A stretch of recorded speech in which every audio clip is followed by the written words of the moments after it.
जय हरी शेतकरी मित्रांनो, पीएम किसान योजनेमध्ये जे पात्र शेतकरी आहेत अशा शेतकऱ्यांसाठी खुशखबर आहे। आज मंत्रिमंडळाची पंतप्रधान श्री नरेंद्र मोदी यांच्या अध्यक्षतेखाली बैठक झाली आणि या बैठकीमध्ये पीएम किसान योजनेबद्दल एक मोठा निर्णय घेण्यात आला आहे।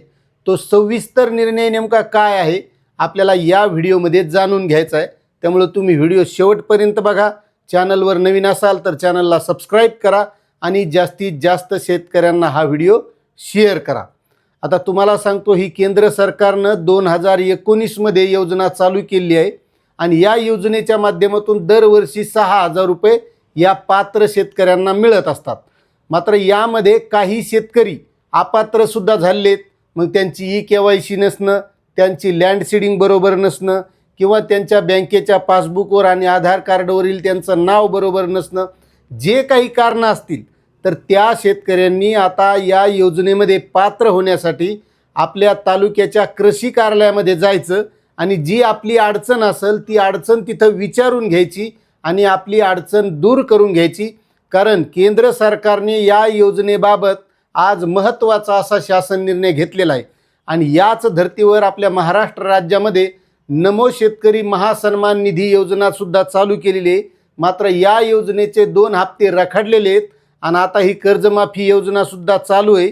मात्र बातम्यामध्ये सध्या प्रसारित होत आहे की नमो शेतकरी महासन्मान निधी योजनेमध्ये जे शेतकरी कर्जमाफीमध्ये पात्र होतील अशा शेतकऱ्यांना 1 वर्षाकरता हप्ते मिळणार नाहीत असं बातम्यामध्ये दिसतंय। मात्र याबाबतची अधिकृत अशी सरकारकडून किंवा कृषी मंत्री असतील, मुख्यमंत्री असतील, आणखी कुठून माहिती आलेली नाही। मात्र बातम्या चालवल्या जात आहेत। एखाद्या वेळेस असंही होऊ शकतं, शेतकरी काय म्हणतात, शेतकऱ्याच्या काय प्रतिक्रिया येतात आणि मग त्यावर नमो शेतकरी महासन्मान निधी योजनेबाबत असा निर्णय होऊ शकतो। मात्र शेतकऱ्याला एक सवय लागली, जे सरकार निर्णय घेईल ते आपलं होला हो भरायचं। मात्र एक लक्षात घ्या, यामध्ये जे काही निर्णय होत असतात जे शेतकऱ्यांसाठी बाधक असतात, तर त्यावेळेस शेतकऱ्यांनी सुद्धा याबाबत आवाज उठवला पाहिजे आणि ते आवाज उठवल्याशिवाय या गोष्टी चांगल्या सुद्धा घडत नाहीत, हे लक्षात घ्या। कारण 2019च्या शेतकऱ्यांना या कर्जमाफीमध्ये 50,000 रुपयाचाच लाभ होता।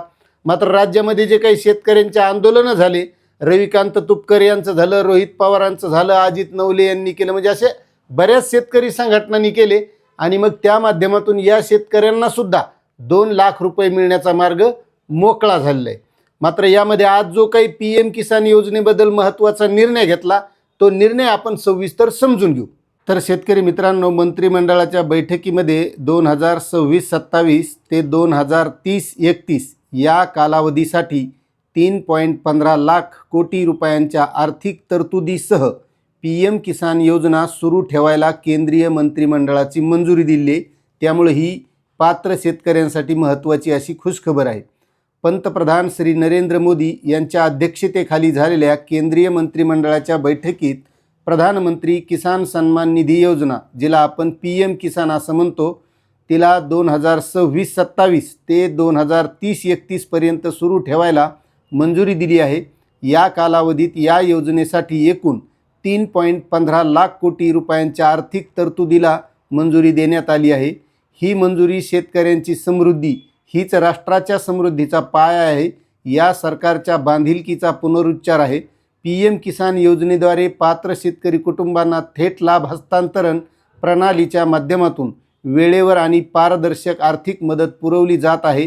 त्यामुळे शेतकऱ्यांना कृषी क्षेत्रात गुंतवणूक वाढायला आणि उपजीविका बळकट करण्यासाठी सुद्धा मदत होत आहे। आणि महत्त्वाची गोष्ट म्हणजे पीएम किसान योजना फेब्रुवारी 2019 मध्ये सुरू झालेली योजना आहे। आजपर्यंत या योजनेचे व्यवस्थित शेतकऱ्यांना दरवर्षी 6,000 रुपये हे DBTच्या माध्यमातून त्यांच्या आधार लिंक खात्यामध्ये पात्र शेतकऱ्यांना मिळत असतात।